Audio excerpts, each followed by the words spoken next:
Halo teman-teman, perkenalkan nama saya Rensi Lita Liana Dipe dengan NIM A1D1-210 dengan jurusan S1 Gizi di Universitas Mega Rizky. Di sini saya akan menjelaskan mengenai kerusakan bahan pangan. Teman-teman udah pada tahu belum tentang kerusakan bahan pangan yang terjadi pada makanan yang sering kita konsumsi? Bahan pangan terjadi perubahan sensorik atau indera peraba, penglihatan, penciuman atau rasa di mana dianggap tidak diterima dan dikonsumsi. Adapun kerusakan bahan pangan yang terjadi yaitu kerusakan serangga, kerusakan fisik, aktivitas enzim, infeksi mikroba. Adapun jenis kerusakan bahan pangan yaitu kualitatif dan kuantitatif. Kualitatif yaitu perubahan-perubahan biologis yaitu mikroba, serangga, dan respirasi. Adapun perubahan-perubahan fisik yaitu tekanan, getaran, suhu, dan kelembapan, serta perubahan kimia dan biokimia yaitu reaksi kecoklatan, ketengikan, penurunan nilai gizi, dan aspek keamanan terhadap kesehatan manusia.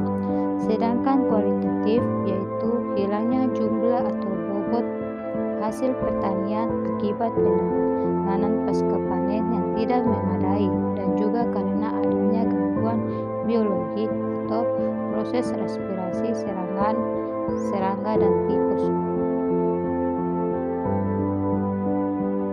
Bahan pangan yang mengalami kerusakan dalam arti terjadinya kehilangan secara kualitatif dan kuantitatif akan mengalami penurunan mutu sehingga tidak layak untuk dikonsumsi oleh manusia. Adapun faktor yang mempengaruhi kerusakan bahan pangan yaitu yang pertama itu waktu tenggang sebelum konsumsi. Waktu yang dibutuhkan bahan pangan setelah dipanen sampai dikonsumsi sebelum terjadinya kerusakan atau perubahan kimia akibat proses respirasi meliputi degradasi protein, lemak, dan karbohidrat yang kompleks menjadi molekul-molekul yang lebih sederhana. Yang kedua yaitu kesalahan penanganan atau pengolahan. Pada saat pengolahan menjadi berbagai bentuk produk makanan atau keragaman makanan termasuk pengawetan. Adapun faktor luar yang dapat mempengaruhi yaitu serangan serangga, vibrasi atau getaran, benturan, suhu tinggi, menurunkan mutu organoleptik dan mutu gizi, dan tekanan fisik. Yang kedua yaitu kesalahan penanganan atau pengolahan.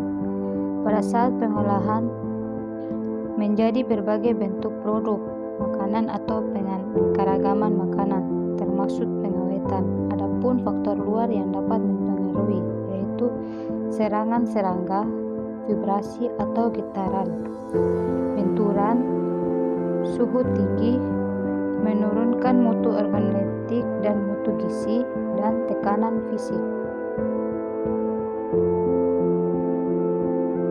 Ketiga yaitu kondisi lingkungan kurang terkontrol.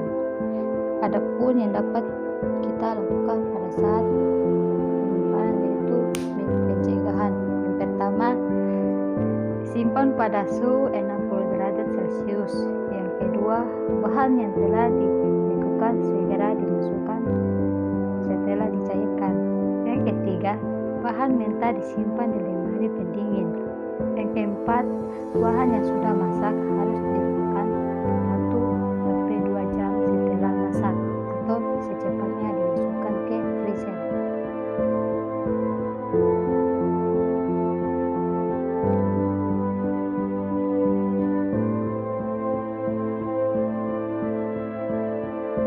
Yang keempat yaitu faktor internal atau genetik, kerusakan secara kimia, reaksi kecoklatan atau enzimatik atau non-enzimatik, terjadinya ketengikan, oksidatif atau hidrolisis, menurunkan kualitas secara organoleptik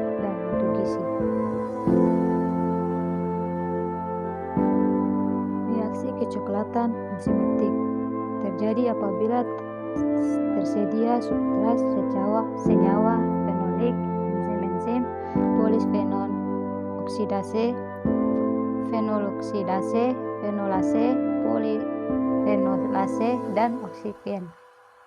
Umumnya terjadi pada buah dan sayur, misalnya apel, pisang, salak, dan kentang.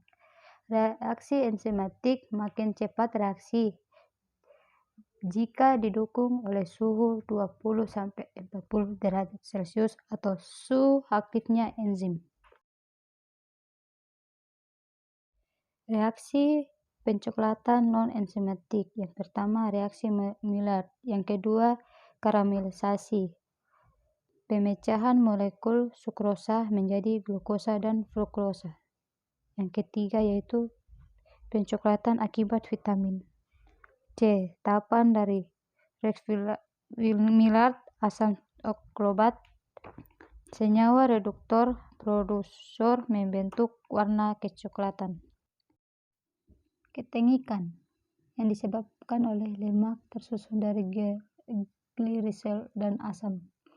Ikatan terangkap mudah diserang oksigen, itu ketengikan.